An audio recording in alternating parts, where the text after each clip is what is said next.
Welcome to the Special Education Inner Circle podcast. I'm your host, Catherine Witcher, and today we're going to talk about the word trigger.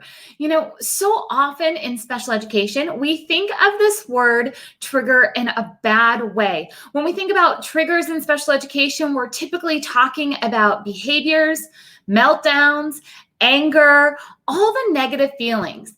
But today we're going to turn that word trigger into a good thing because we're still in the middle of this hot mess that I'm calling crisis schooling. This is not just distance learning or remote learning or homeschooling. This is true crisis learning.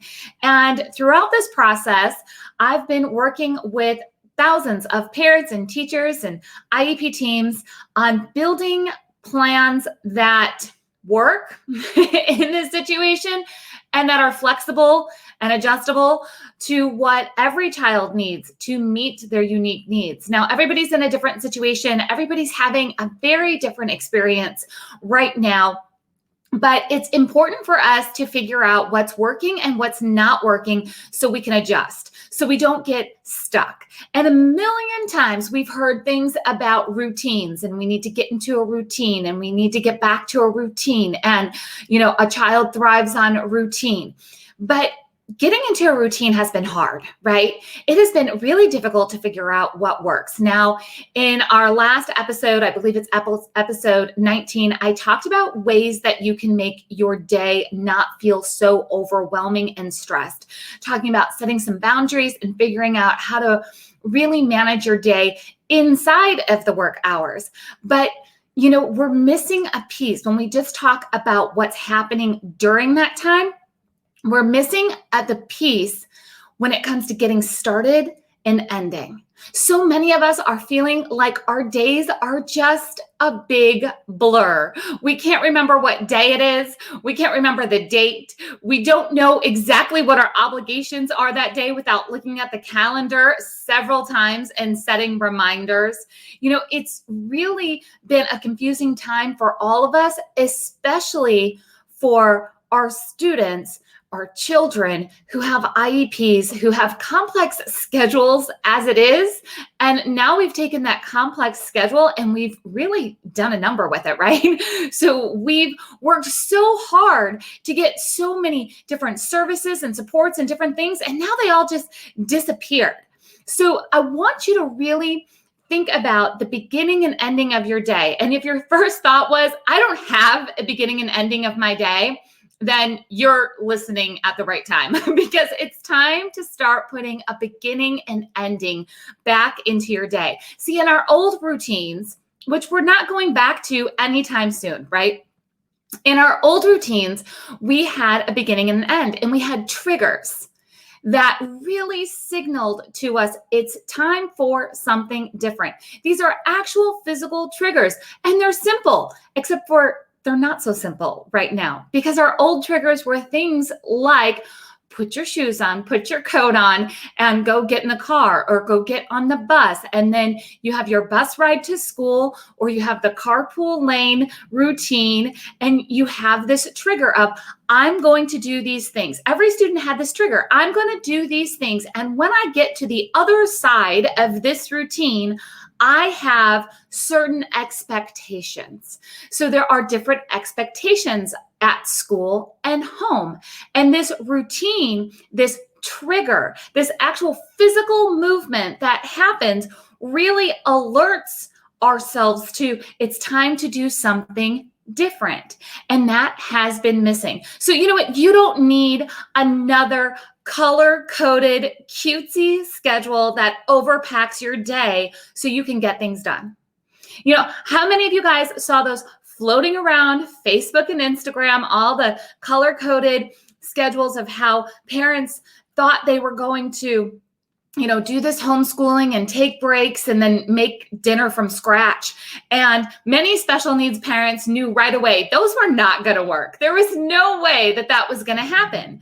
So we tried to implement routines that were similar to what we had before, but that didn't work either. So now we have to work on what's happening inside of the day, but we also have to kind of look at these bookends, meaning what happens in the beginning and the end for this trigger to transition. I used to use these as a teacher all the time. For those of you that don't know, I have a brother with Down syndrome, and I became a special education teacher a very long time ago. And we had these specific transitions every day inside of my classroom. We were singing the What's the Weather song before we did calendar time, and we were singing cleanup songs to move through that transition of finishing one activity into the next. We had all different types of triggers. So I want to give you a few ideas on how you can set some triggers to transition in your home that includes something physical to do, not just a timer that beeps at 8 a.m. and says, okay, let's go to the next activity. No, we're talking about an actual physical routine. So here's a couple of ideas. One could be a walk around the block. It's like your commute. You have a commute to work and a commute home. That can be your walk around the block. Now, I don't know where you're located at, but right now it's quite chilly here in the Midwest. So doing that morning walk when it feels like it's, 27 degrees outside, probably not going to work. So I want to give you some other ideas that, don't require you to go outside. And that can be something as simple as getting dressed into real clothes every day. Now, moms and teachers, yoga pants count as real clothes because we have to demonstrate this for our students and for our children, right? But I'm not saying that you have to put on jeans, all right? Don't get me wrong here, all right? But getting dressed every day at a certain time, not saying, we can wear pajamas until 1 p.m. one day or 11 a.m. we have to change, really getting into a routine. I'm not saying it has to be bright and early. I'm not saying you need that first bell ringing at home at 8 a.m. I'm just saying a routine of getting dressed into some real clothes. Now, did you have a routine before this that maybe you were setting out clothes the night before for school the next day? Let's do that. Let's do this physical, trigger to transition into expectations of what's going to happen next. Another idea would be to pack up school supplies in a backpack, and then you bring them to your work area. You bring them to the table, you unpack, you do your work for the day, and then you pack it up and you put it away. Like it's gone. Having this, homeschooling look happen in your house 24/7 is stressful. You need to pack that up and put it away every day if you're feeling overwhelmed with the amount of stuff that is overwhelming your house. It's that physical looking at everything. There's the 3 Chromebooks and all the worksheets and all the different supplies and the science project that's happening, all those different things that are happening. You can pack those up and put them away and bring them out as needed. But every day you would have a routine of packing up some things, bringing them to the table, doing some work, and then packing them up, back up and bringing them home. That would be a great physical trigger for we're starting work and we have different expectations and our workday is over. We are done. That can include also using a song. Maybe you have a song for the morning and a song for the afternoon, a favorite song that you can blast a little bit too loud and dance and sing, and you transition in and then you transition out of your day. There's actually a silver lining to this. Many of you guys are feeling like you're working 24/7. I know moms naturally feel that. Teachers feel that too. But no longer should homework or schoolwork be taking over your dinner time and stealing your peace in the evening. You get to choose a beginning and an end to your day. And for anybody who just said, no, I can't, then you need to go back and listen to episode 19 because yes, you can. And you absolutely deserve to have a beginning and an end to your workday. Your children, your students need to have a physical trigger, a physical reminder of we are going into work and we are going out of work. And don't think that that has to be a 9 a.m. start and a 3 p.m. finish. That might be a 9 a.m. start and a noon finish. that's fine. But that means that the expectations for those 3 hours are different than the expectations outside of those hours.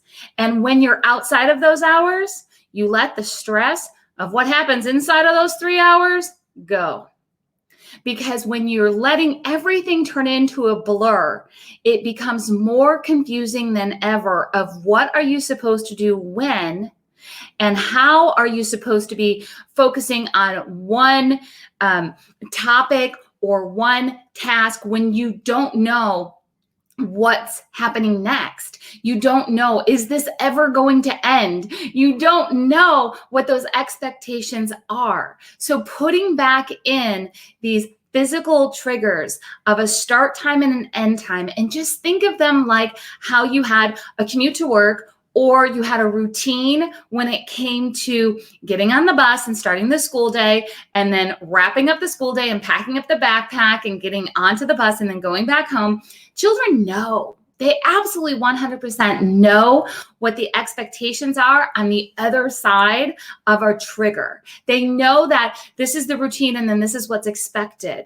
So make sure that you're not overpacking your day and doing all those things that overwhelm you during those work hours, but a very clear start and finish are so important.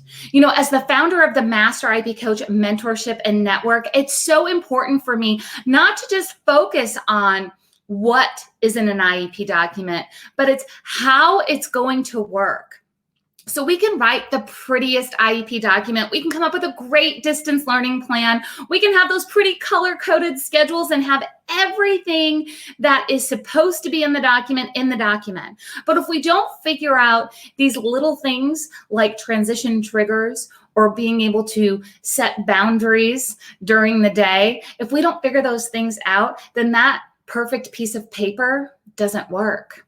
And we are not meeting a child's unique needs. And then we're not preparing them for further education, employment, independent living. Remember, that's the entire purpose of an IEP. It's to prepare a child for further education, employment, and independent living. The shift of how we have to get that done needs to change now. We don't know what's going to be happening in the fall. We don't know what's happening this summer. We don't know if kids are going back to campus full time or if there's going to be some type of combination of remote learning and on-campus learning. But whatever that is, Master IEP coaches are going to be prepared to help you. Or maybe you're ready to become a Master IEP coach. That's where you go and hop over to masteriepcoach.com. And that's where I can give you the details on how you can become a Master IEP coach, how you can truly be prepared to, be that leader at the virtual IEP meeting, or create that distance learning plan that goes beyond what is being presented as a standard plan for everybody, or how to develop a powerful parent input statement. And I'm telling you, teachers, you want to know how to help your parents of your students create powerful parent input statements, because it actually makes your job much easier. Parents, you want to know how to write this document, this piece of the IEP that's called the parent input statement. You want to have this parental educational concerns is sometimes what it's called inside of the document. There's many different names for it, but the bottom line is this section for parent input is going to be more valuable than ever. And as a Master IEP coach, you can nail that for your own family or teachers, for your own students, and then you can help others with that too. So that's over at masteriepcoach.com, because we are not going to be focusing on just the document and making sure that it looks right.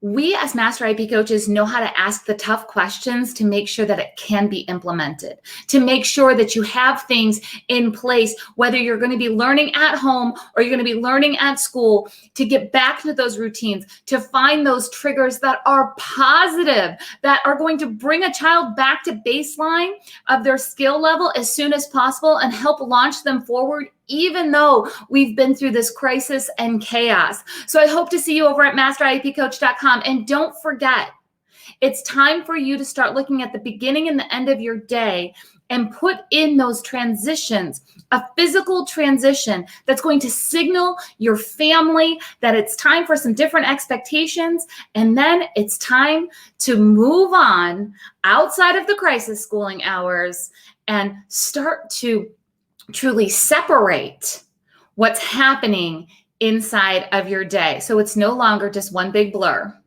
So it's no longer this overwhelming exhaustion, but you can start to truly define whatever this new normal is inside of your family, so you can start to have more moments of joy, you can see more success, and you can just feel better. That's what we're looking for, guys, right?